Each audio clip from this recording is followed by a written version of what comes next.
I never thought juggling cameras, kids, and a calendar crammed with appointments would be my daily circus. But here I am, at 39, a freelance photographer with a life that's always a click away from chaos. My name's Sarah, and my world revolves around two things: my camera lens and my family. My husband, Mike, is the kind of guy who's married to his job. He works as a sales rep for a company with branches across 3 cities. I can't remember the last time we had a meal together without him rushing off or being glued to his laptop. And then, there are our kids, Lily and Max, both in school, and a whirlwind of activities and homework. "Mama, have you seen my math book?" Lily's voice snaps me back from my thoughts as I sort through my camera gear. "It's probably under the pile of clothes in your room," I reply, without looking up. Max runs in, his soccer ball thumping against the walls. "Mom, can you sign this form for my field trip?" "Sure, bud. Just give me a minute," I say, balancing a camera in one hand and the form in the other. As the kids dash off to their rooms, I hear the front door open and close. Mike's home, probably just to grab something and dash off again. His presence in the house has become like a cameo appearance in a long-running show. "Hey, Mike, how was your day?" I ask, not expecting much of a conversation. Same old, just tired. Got another trip tomorrow," he says, barely looking up from his phone. "I was thinking maybe this weekend we could do something as a family. You know, take the kids out or something," I suggest, hoping for a change. "Yeah, maybe. I'll see how it goes," he replies, his attention still on his phone. I sigh, realizing it's a lost cause. It's always maybe or we'll see. The kids and I have become experts at filling in the blanks of his absence.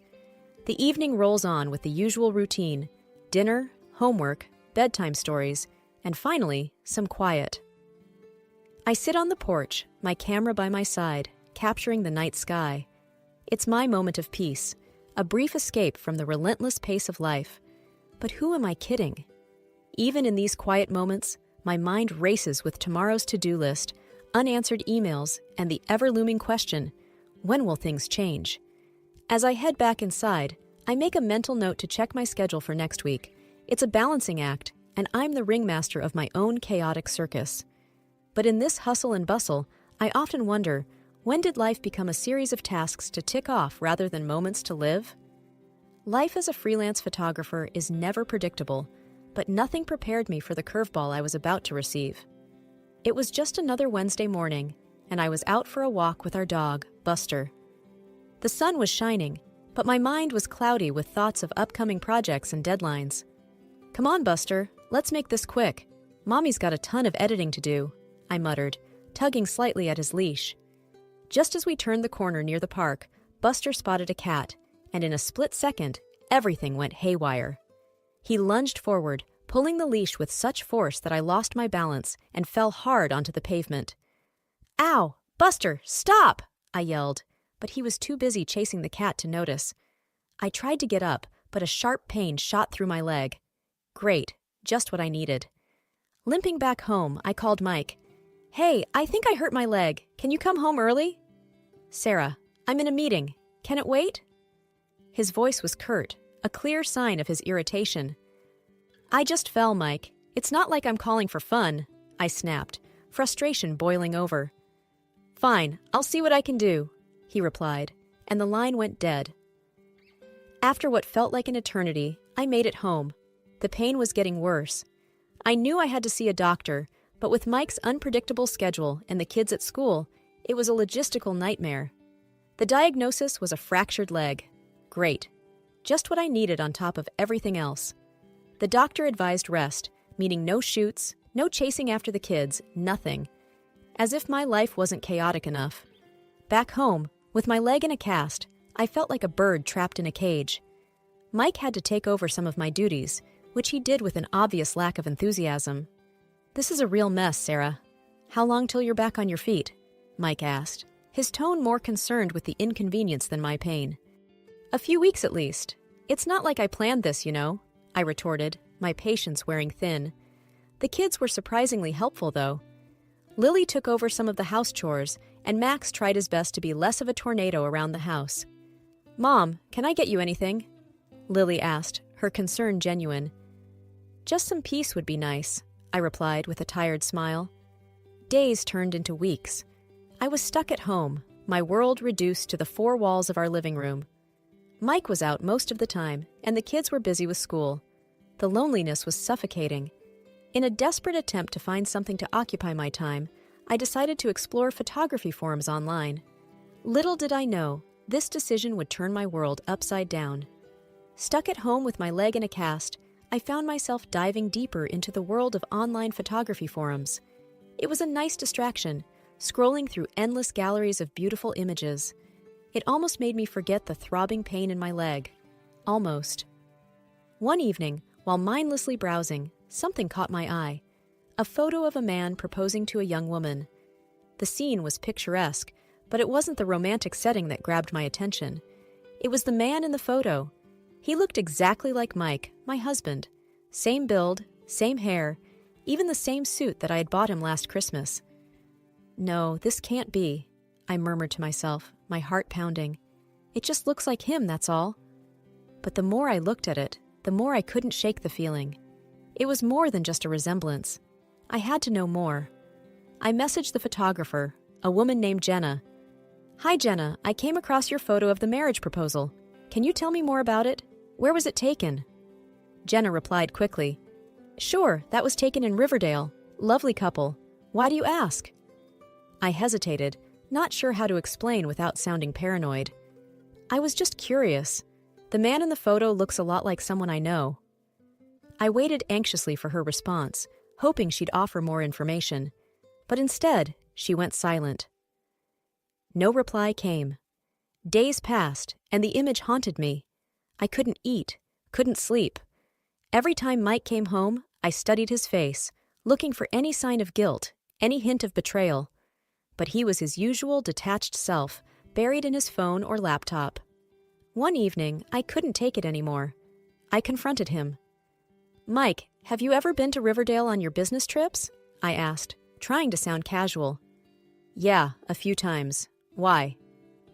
He didn't even look up from his phone. "No reason. Just asking," I said, my voice trembling. The uncertainty was eating me alive. I had to know. I messaged Jenna again, this time more directly. "Jenna, I need to know. The man in your proposal photo, can you send me more shots of him? I think he might be my husband." This time, Jenna responded, "I'm sorry, I can't do that. It's against my policy to share personal photos without my client's consent." I pleaded, explaining my situation and my growing suspicions. After what felt like an eternity, Jenna finally relented. "Okay, I understand. I'll send you a few more shots, but please keep this between us." When the photos arrived, my heart sank. There he was, my Mike, down on one knee, holding a ring to a woman I had never seen before. The same loving gaze he once gave me was now directed at her. I sat there, staring at the screen, tears streaming down my face. My world, my marriage, everything I believed in, shattered in an instant. I never imagined myself in the role of a woman who'd hire a private detective. Yet, there I was, sitting across from Rick, a seasoned investigator with a face that didn't give anything away. I handed him photos of Mike and a list of cities he frequently visited. "I need to know what he's doing on these trips," I said, my voice a strange mix of fear and resolve. Rick nodded, his eyes scanning the photos. "I'll track his movements, see who he meets, but it's going to take some time. You okay with that?" I was far from okay, but I nodded. "I need the truth," was all I could muster. As Rick delved into his investigation, I was forced into a role I never wanted, the wife who pretends everything is normal. Mike, oblivious to the storm brewing, continued his business trips, leaving me alone with my swirling thoughts. I started noticing changes in Mike that I'd never seen before. His wardrobe underwent a transformation, suits that screamed designer labels, shoes that weren't from our usual budget stores. His cologne was different too, replaced by a scent that was more refined, more luxurious. These were subtle changes, but to me, they were glaring. Then there were the phone calls. Mike had always been private with his phone, but now it was excessive. He'd lock himself in the bathroom, speaking in hushed tones. I once pressed my ear against the door, trying to catch snippets of his conversation, but all I could hear was the muffled sound of his voice. I watched him closely, trying to find traces of the man I married in his new persona. But with every passing day, he seemed more like a stranger. I wondered how long he had been living this double life, right under my nose. The kids started to notice the tension. Lily, ever perceptive, asked one night, "Mom, is everything okay with you and Dad?" I forced a smile. "Everything's fine, sweetie. Just a lot on my mind with work." But it wasn't fine. The man I shared my bed with, the father of my children, felt like a mirage. I found myself lying awake at night, staring at the ceiling, piecing together the lies and half-truths. One evening, as Mike prepared for another trip, I found myself watching him pack. He moved with such ease, a routine he had mastered. There was no hesitation, no signs of guilt. It struck me then how easy it is to deceive someone who trusts you completely. I reflected on our years together, wondering when the lies began. Had I been naive, too trusting? Or had I chosen to ignore the signs, too wrapped up in my own world? Weeks went by, and Rick finally called. "We need to meet." His voice was serious, carrying a weight that made my heart sink. We met at a quiet corner of a nearly empty cafe. He slid a thick envelope across the table. "I found quite a bit. You sure you're ready for this?" I wasn't sure of anything anymore, but I nodded. Inside the envelope were photos, receipts, and detailed reports. Every piece of evidence was like a knife twisting in my heart. There he was, my Mike, but not the Mike I knew. In each city, there was a different woman, a different life. I felt a mix of anger, sadness, and betrayal. My mind raced with questions. How could he do this? How long had he been living this lie? I paid Rick, barely speaking as I left. Walking home, the envelope felt like it weighed a ton. I realized then that all this while, I had been living with my eyes closed. I had refused to see the man Mike had become, clinging to the image of the husband I thought I knew. Now, with my eyes wide open, I saw everything clearly. The lies, the deceit, the reality of my marriage laid bare. It was a truth I couldn't run from anymore. Holding on to the truth about Mike's infidelities was like keeping a storm inside me. But I kept the photos a secret. I wasn't going to let him off easy. No, he deserved more than just a confrontation. He deserved a reckoning. I wanted to give him an unpleasant surprise, one that he'd remember for the rest of his life. As the days passed, my leg finally healed. I could walk without wincing in pain, a small victory that felt like a fresh start. But as one part of me healed, another part plotted revenge. Mike continued his routine, unaware of the storm brewing under his nose. He left for his trips and came back, slipping further into his web of lies. He thought he was smart, but he didn't know that I was now playing the game too. I crafted a plan, something that would expose his deceit in the most dramatic way possible. I wasn't going to tip my hand by letting him know what I knew. No, this had to be a surprise. I spent hours thinking, planning, making sure every detail was perfect. I watched him, pretending everything was normal, but inside, I was counting down the days. My heart had turned cold, each beat a reminder of his betrayal. Finally, everything was in place. The trap was set, and all I had to do was wait for the right moment. Mike was oblivious, still wrapped up in his lies, thinking he had fooled me. He had no idea what was coming. As I lay in bed that night, the phrase, "Revenge is a dish best served cold," echoed in my mind. I realized that was exactly what I was doing, serving him his just desserts, cold and unyielding. This wasn't just about revenge. It was about justice, about taking back my life from someone who thought he could play me for a fool. The night I planned to confront Mike was etched in my mind like a date with destiny. I cooked his favorite meal, set the table with our best china, and even put on the dress he always said he liked. It was all a facade, a stage set for the final act. Mike walked in, looking tired but surprised at the effort I'd put in. "Wow, what's all this for?" he asked, a slight smile playing on his lips. "Just felt like doing something special," I replied, my voice steady despite the storm raging inside. We sat down, and for a while, I played the part of the doting wife. We talked about mundane things, but I was just biding my time, waiting for the right moment. The doorbell rang, and that was my cue. "Can you get that, honey?" I asked, my heart pounding in my chest. Mike got up, still unsuspecting, and walked to the door. I heard his footsteps, the door opening, and then a moment of silence before his voice, laced with shock. "What are you doing here?" I walked to the doorway, and there they were, the girl from the photos and her parents. The look on Mike's face was priceless, a mix of shock, fear, and confusion. "Sarah, what is this?" Mike turned to me, his voice a mix of accusation and panic. "This is me, giving you a taste of your own medicine," I said, my voice cold and sharp. The girl, tears in her eyes, confronted Mike. "You said you loved me, that we were going to be together." Her parents were furious, demanding answers, their voices raised in anger. Mike tried to speak, but words seemed to fail him. "You've been living a lie, Mike, and I have all the proof," I said, holding up the envelope Rick had given me. Mike's face went from red to pale. He looked at me, then at the girl and her parents, his mouth opening and closing like a fish out of water. "You're a liar and a cheat," I spat out, the words tasting bitter in my mouth. The room was filled with shouting, accusations flying.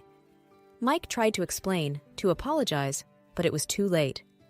The truth was out, and there was no going back.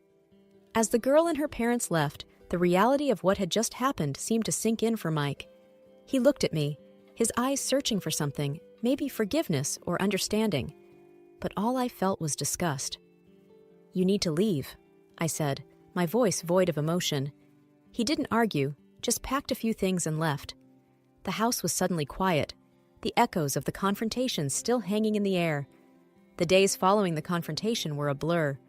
The house, once filled with the noise of our family, now echoed with a haunting silence. I kept busy, trying to distract myself from the emptiness and the hurt. Lily and Max knew something was wrong. They could sense the change in the air, the absence of their father's presence. I sat them down one evening, knowing I had to explain things, even if it broke my heart. "Kids, your dad and I, we're going to be living apart for a while," I said, my voice trembling. "Why, Mom? Did we do something wrong?" Max's innocent eyes searched mine for answers. "No, honey, it's not you. It's just, Dad made some mistakes and we need some time apart," I tried to explain without revealing too much. Lily, older and more perceptive, understood more than I wished she would. "Is Dad not coming back?"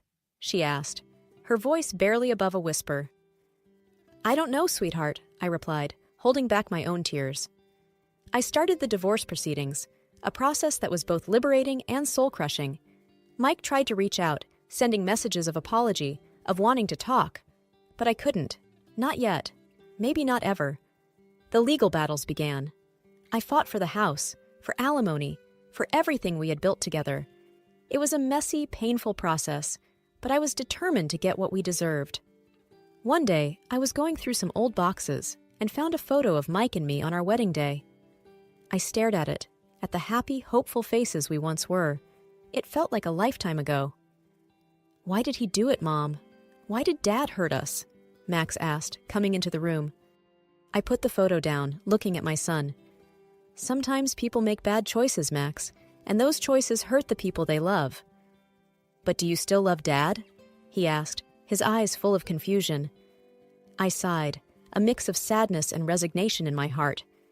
"I don't know, Max. I'm just trying to figure out what's best for us now." The weeks turned into months. The divorce was finalized, leaving me with a mix of relief and a deep sense of loss. I started focusing more on my photography, taking on more assignments. It was a way to rebuild, to find myself again. One evening, Lily came to me. "Mom, are we going to be okay?"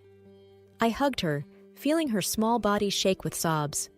"Yes, we are. We're going to be just fine." Life didn't stop after the divorce. If anything, it kept moving at a relentless pace. The kids and I settled into a new routine, finding our footing in this altered reality. We were a team, the three of us, facing each day with a mix of resilience and hope. As for Mike, I heard bits and pieces through the grapevine. His world, it seemed, was unraveling at the seams. The women he deceived banded together, filing a collective lawsuit against him. The scandal spilled over into his work, leading to a demotion. He was drowning in debts and legal troubles. But that part of my life was behind me. I had more pressing, more pleasant things to focus on. One sunny afternoon, while I was setting up for a family photo shoot in a park, Lily called me. Her voice was bright, filled with excitement. "Mom, guess what? I won first place in the art competition." "That's wonderful, Lily. I'm so proud of you," I replied, my heart swelling with pride. Max, too, was thriving. He had found a passion for soccer and was making new friends on the team. "Mom, you should come to my game this Saturday. I might score a goal," he said one evening, his eyes shining with enthusiasm. Life with the kids was busy, filled with school events, soccer matches, and art exhibitions. We were a tight unit, supporting each other through thick and thin.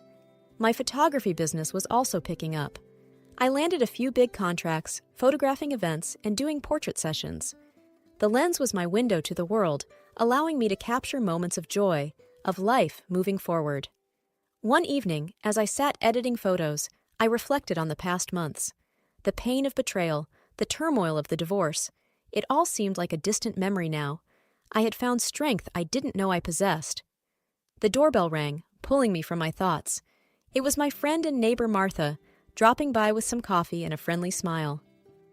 "How are you holding up?" she asked as we sat in the living room. "I'm doing okay, actually.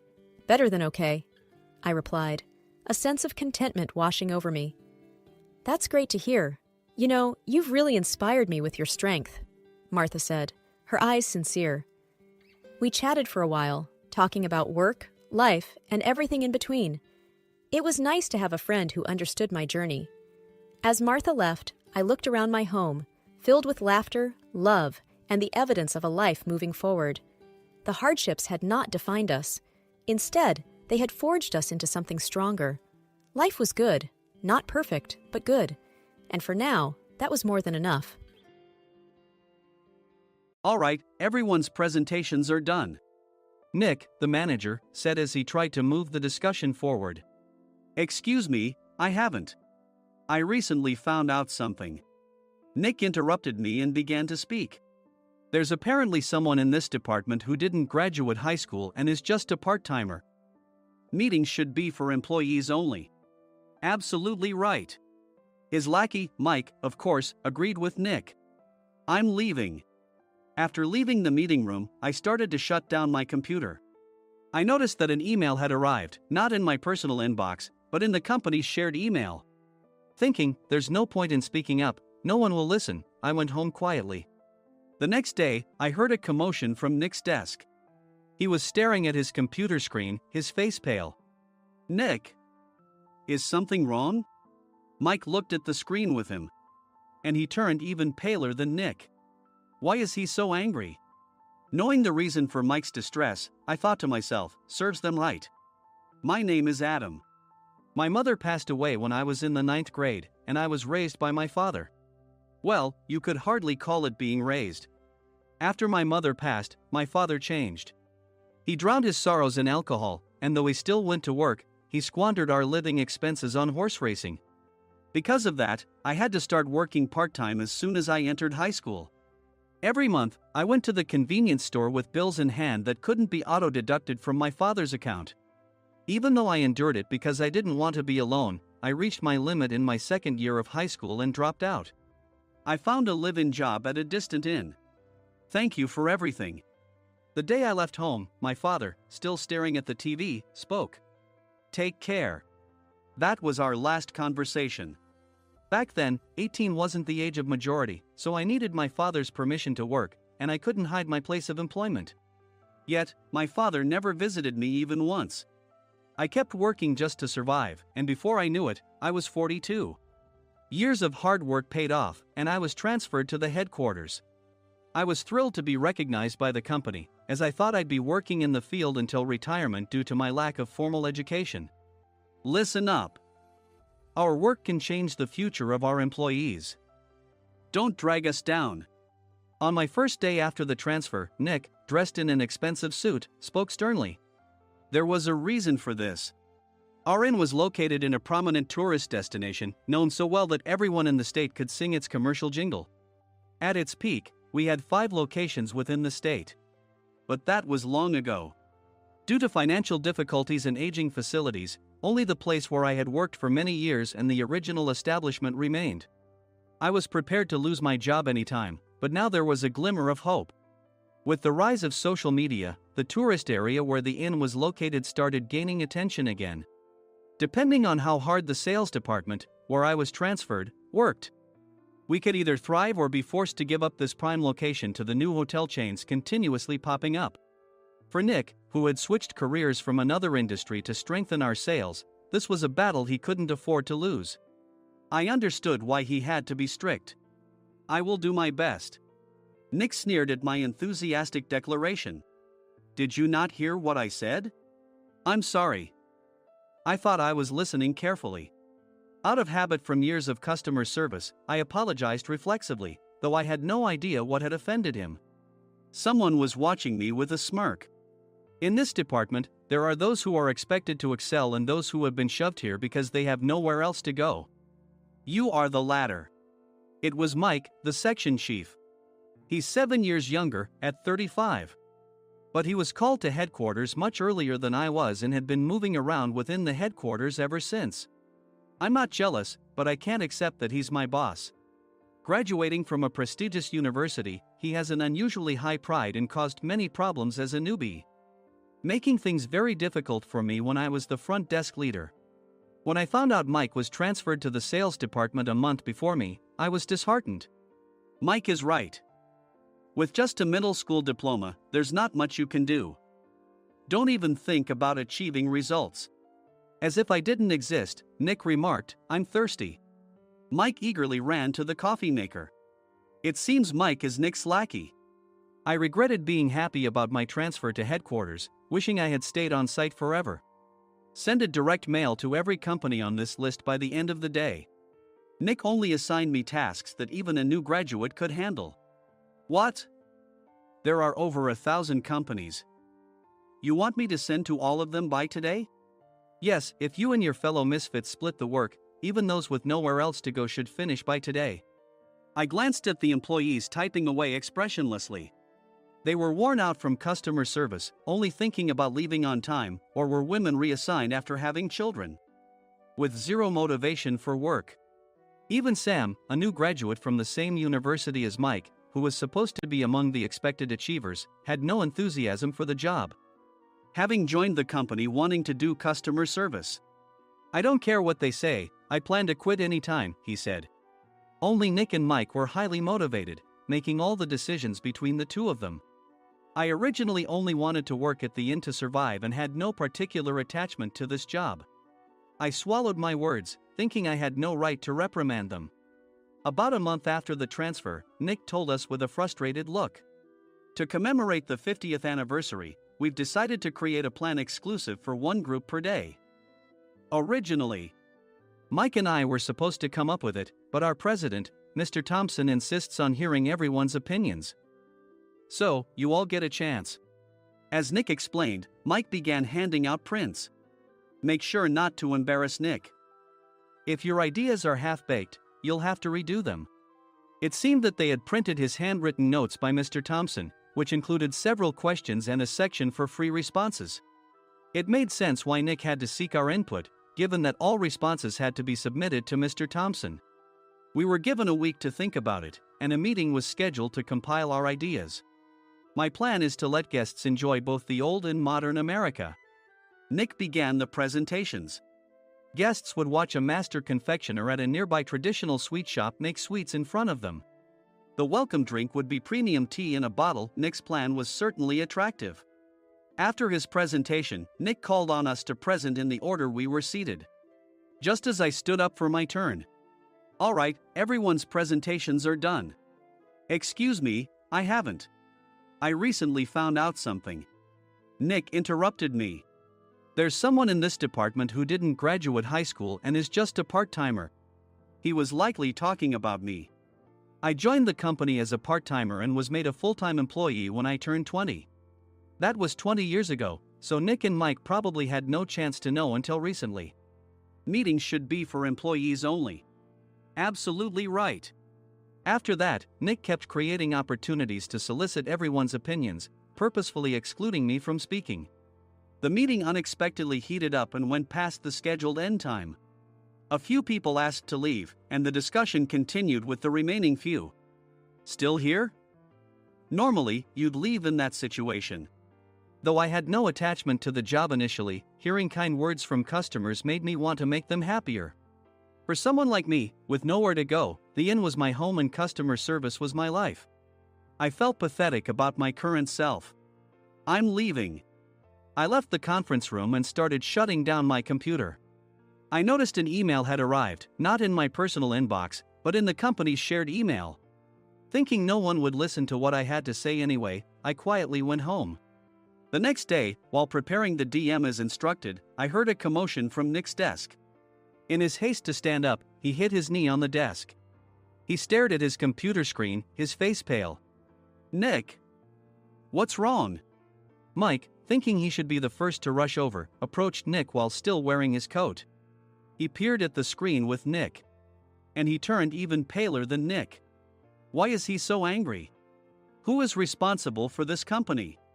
Nick, more irritated than ever, asked, and Mike answered without checking. Probably Sam. Sam wasn't there because he was attending a morning training session for new hires. Nick gave up on getting angry and returned his gaze to the screen. They were looking at an email that arrived right after the end of the working day yesterday. Apparently, no one, including me, had checked it before leaving. The email was from a large company that used us for their annual employee trips. The president and executives of that company also frequently used our services personally. President of the company, Mr. Mason himself, had declared that neither he nor his company would ever use our services again. Well, some companies cancel their employee trips or stop using our services due to financial struggles. Let's just move on. Mike kept wiping the sweat from his forehead with a handkerchief. Knowing why Mike was so agitated, I quietly watched their interaction. Do you know how much revenue we get from that company? We can find other guests to fill the rooms, but we'll lose the banquet costs, gift shop revenue, rental car fees, and more. Moreover, the gifts were supposed to be prepared by the traditional confectionery shop involved in Nick's proposed plan. If it's known that we incurred such a huge loss at this critical time, Nick's position in the company would be jeopardized. Nick took a deep breath, seemingly trying to calm himself. All right, Mike. Go to New York right now and apologize to Mr. Mason. What? You're coming with me, right? I have urgent work to do. I trust you, which is why I'm entrusting this to you. Please. Mike, believing Nick's sincerity, agreed with a determined look on his face, saying, yes. That's Nick for you. Even if Mike went to apologize, Nick would shift all the blame onto him if the client didn't change their mind. Well, it was Mike's fault to begin with, so it served him right. About 3 hours later, Sam answered a call from somewhere and repeatedly apologized, saying, I'm very sorry. Everyone watched to see what was happening. After ending the call, he informed Nick with a weary tone. When Mike arrived at the client's company, he only made things worse, further infuriating Mr. Mason. He was demanding, get his boss here immediately. It was no wonder Sam was exhausted, dealing with such a call right after returning from training. What is that idiot doing? All right, Adam, you're coming with me. If sacrificing Mike didn't work, then I must be next. Normally, I'd want to refuse at all costs, but I saw an opportunity in this situation. If I can be of assistance, I'd be happy to join you. I obediently followed Nick, and we flew to New York. When we introduced ourselves at the reception, it became clear how serious the situation was, as the receptionist personally escorted us to the president's office. Angry voices leaked through the door, making both Nick and me uneasy. Excuse me. I'm Nick, the supervisor. I understand my subordinate has caused you trouble, and I deeply apologize. Nick, with his experience in the corporate world, knew enough to offer an apology before excuses. However, his customer service skills left much to be desired. I sighed as I saw Mike trembling like a small dog in the corner of the room. What kind of training are you giving your subordinates? Mr. Mason glared at Nick with a red face. The intensity of his gaze made even Nick take a step back. Regrettably, I joined this company only 2 years ago and was unaware of Mike's issues. I should have identified his shortcomings sooner. Indeed. I should have realized sooner. No sensible person would come to apologize and then give a lengthy presentation on the drawbacks of not using their in. Nick froze, his mouth slightly open. Suspecting the worst, I picked up the documents that had fallen to the floor. It seemed Mike hastily prepared these documents on the plane, listing the disadvantages. Disadvantage 1: if you change the venue for the company trip, employees might suspect it's for cost-cutting reasons, leading to a negative impression.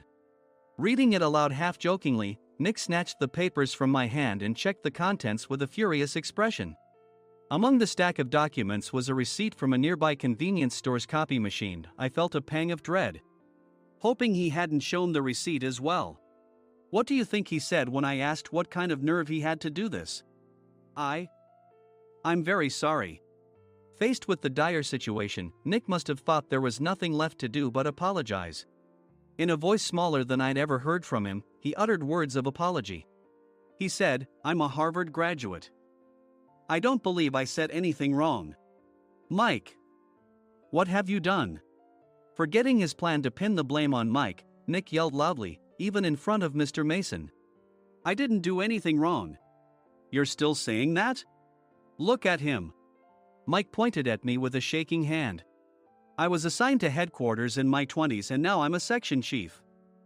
This guy only made it to headquarters at 42. Everything I've done proves I was right. So why are we losing the contract?" Having said his piece, Mike collapsed to the floor. "Of course. You were sent there because you had nowhere else to go." Mike never expected to hear such words from someone he looked down upon.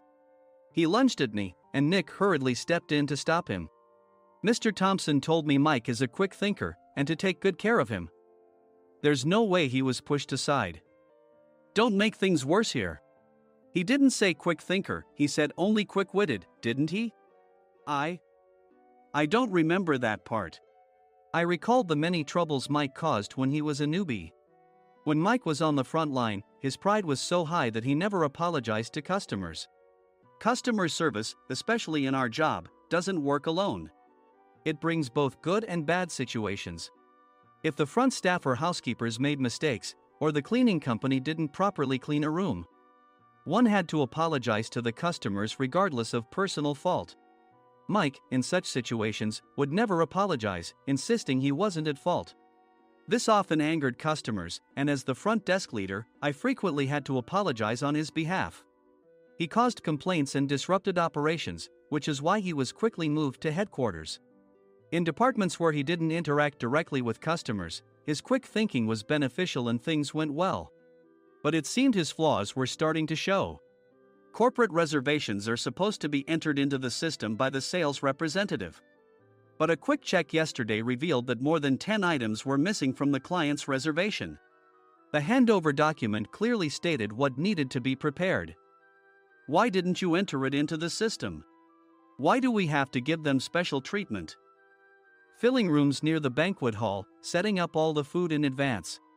Specifying the brand of wine, they're too demanding. No wonder he always angered customers, I thought, feeling a headache coming on. Grouping them in rooms near the banquet hall is for our benefit too. It makes it easier for the staff to set up beds and serve breakfast since everyone's schedule is synchronized. As for the other requests, Mr. Mason suggested them to lighten our load. I didn't know that. Nick finally seemed to realize that Mike was the one who had angered the client. What did you say to them? I just told them we wouldn't give them special treatment anymore. We shouldn't waste effort on things that don't bring in money. I was utterly exasperated at his lack of understanding of customer service. Of course, we shouldn't comply with unreasonable demands. But carrying over successful practices from past stays makes customers feel remembered and enhances their experience. Good memories encourage repeat visits. That's part of our job. I looked down at Mike, who was sitting on the floor. In our job, nothing is a waste. Mr. Thompson likely moved you to the sales department, hoping you'd finally understand this. How do you think he feels now that you failed to meet his expectations? Mike, tears in his eyes, fled the president's office. I was amazed he still hadn't apologized. You have it tough, Adam. It's okay, we're all employees of the same company. I deeply apologize for this disrespectful incident. Especially after all the care you've shown us. If it weren't for you, Adam, I really would have stopped staying here. When I heard you were moving to the sales department, I was willing to reconsider if you handled it. Seeing us talk so amicably, Nick's face contorted. Do you two know each other? Adam's service is excellent. I always requested him specifically.